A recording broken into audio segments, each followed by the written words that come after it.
my name's Nicole Wininger, and I graduated back in 2015.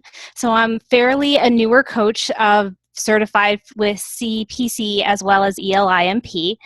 And I currently coach internally at a telecommunications company in northeastern PA.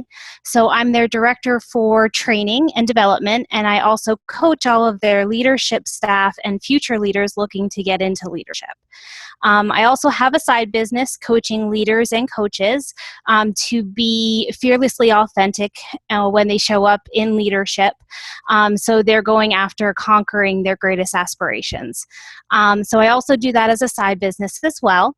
And I also recently became ACC certified through the International Coach Federation just this year. Coaching internally at a corporation, I've found, is quite different than coaching externally.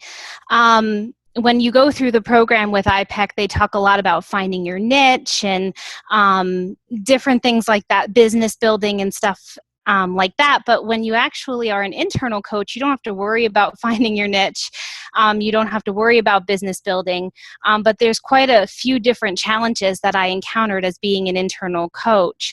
But the way that we structure coaching at the company that I work for is that it's an optional program that anybody can opt into except for the leadership staff. The leadership staff are required to coach with me.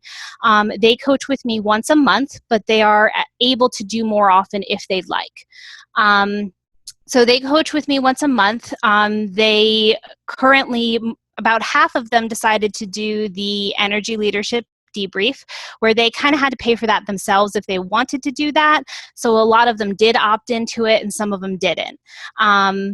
But yeah, so I get to coach their leadership staff once a month, but then anybody who optionally wants to join into coaching with me, because I coach a lot of the lower level staff who are looking to get into leadership roles. So those individuals I'm generally coaching on a once a week basis for about 60 minutes. But then, like I said, some of the managers I'm also coaching that often if they choose. So it's kind of that option. They can do what they want. But because some of the managers they don't have the option to coach or not, they have to. I've definitely found some challenges that have come up with maybe coaching people who don't want to be coached, which wasn't something I was quite prepared for when I went through the program.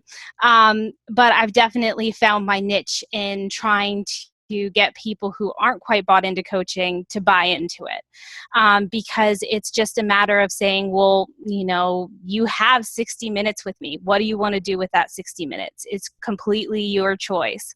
And it's a completely confidential relationship. So breaking down the walls and feeling comfortable in a corporate setting to kind of talk freely and not have any consequences, a lot of people ended up opening up, and it's made complete shifts in the organization. We've seen a lot of different positivity shifts within the company because it's a call center.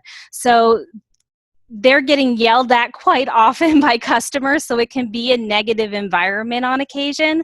But them learning about energy and about coaching, it's been a complete shift, and it's a much more positive environment than when I started.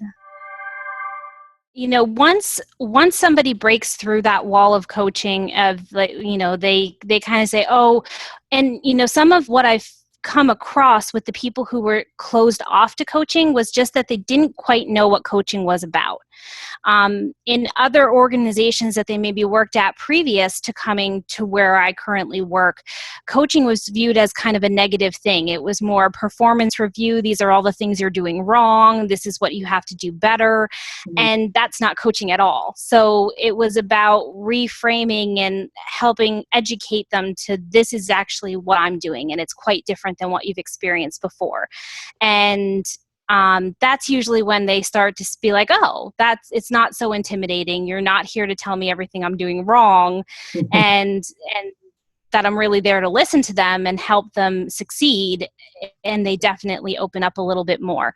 I still have a few challenges, as I'm sure anybody who's an internal coach does, where maybe they just don't come with a lot of content. They're like, oh, I maybe want to work on this one thing, or it's the same thing over and over again, because they're not really committed to making the changes outside of coaching. It's a little frustrating at that time, but I've also had some successes with those people as well, that it's just a matter of just keep trying over and over again. And when they see that I'm not giving up on them, they don't want to give up on the process. So that's always been good to see as well. So on a personal level with coaching, some of the things that I've had to break through after joining the program, when I first joined the program, and anybody who was in my class or my trainer, Karen, would tell you, I was very introverted. So being able to really step into my power and find my voice and be able to speak freely was something that a gift that iPEC did give me by going through the program. And I was able to break through a lot of walls with that and feel comfortable talking in front of groups of people, speaking my truth, and just stepping into who I am and feeling comfortable with that. So that was a really huge thing for me. I think a lot of my gremlin when I was a very young leader when I started in the corporate world, and I wasn't very well received because I was a young leader. And I actually had those same gremlins about starting the coaching program, that, oh, I'm a young coach and it's kind of the same environment again, and here I am, and I started to get closed off. But I actually just, of course, you get coached over and over again by your peers and different things like that, and you eventually break through all of that to understand that there's nothing holding you back. Nobody views you that way, and if they do, that's their stuff. And that's a coaching opportunity, if anything. So yeah, I think finding my voice was a big thing, and actually I pushed myself a lot because the corporate world that I live in, I'm now a director of training, so I have to train a lot in the corporate world. So I had to get in front of people to do that, and I stepped even farther outside my comfort zone by joining iPEC with doing the ATC program. So in the beginning stages of that, I've only done 2 mods, but they've been fantastic. So I'm slowly stepping into that voice more and more to be who I am and feel comfortable in that. And that's been a tremendous gift from iPEC. So what really drives me in the corporate world and the coaching world is, I think, me being that introverted and that young leader, and really having some of the struggles of being able to step into who I am and have that be okay and it fit the mold of a leader.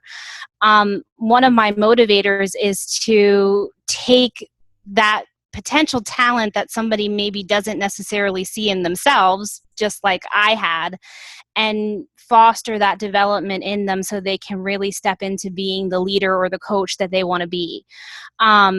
In the corporate world where I coach a lot, I find that a lot. There's a lot of millennials or younger people who are, they're shut down right away because of the label that's been put on them, that, oh, I can't be a leader because people view us as maybe not having work ethic or whatever the case.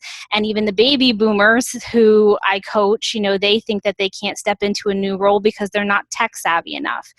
And I've learned so much from baby boomers. Like, it's just, they're extremely intelligent when it comes to technology and all the things that, so it's the limits that they put on themselves. So helping them break through that and them really find the leader that they truly are has been awesome. I just absolutely love it. And when they drop those labels and they just really step into who they are, that's my motivator, because it's great to see that when they actually step into their power and they're successful in it. What helped me break through to actually find my voice was actually in one of the mods, when I think is Karen Sullivan she kept saying this, the comment of how you do anything is how you do everything.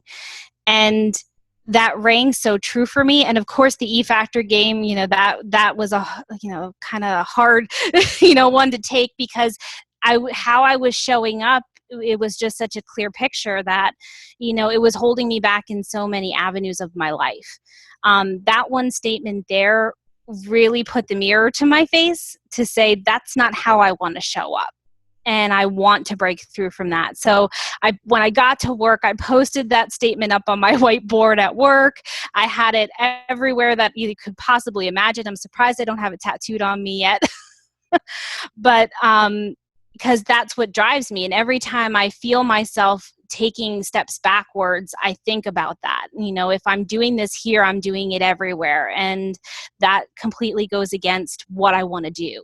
So it's just that constant reminder for myself. And that statement really drove that home for me.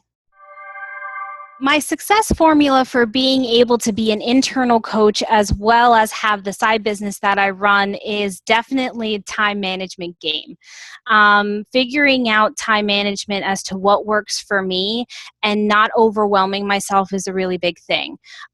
When I first started thinking about doing the side business and wanting to get coaches on the side, I felt like I had to go big or go home. And if I didn't have all these tremendous amounts of clients, I was, failing at being a coach. But what I actually found out is when I got a few, I had my first 3 on the side, I found to be that was enough for me at the time, because I was an internal coach and working 8 to 5 Monday through Friday at a corporate job, plus having 2 kids at home and a family, and then the side business. So it was a balancing act for me, and only having a few clients in the beginning really helped me to see what I could and what I couldn't handle. So now it's more about just taking on what I can handle and what's comfortable for me, and knowing that that's good enough for now and that's where I need to be. Because I really was comparing myself to all these other coaches out there who are external coaches who are trying to get all these huge amounts of clients, and that's not what I need or what I'm doing. So I want to take on a few coaches, a few leaders here and there, just to keep doing it because I love coaching. It's not necessarily because I want to make a huge profit of it on the side. I do it because I love to do it and I want to keep doing it.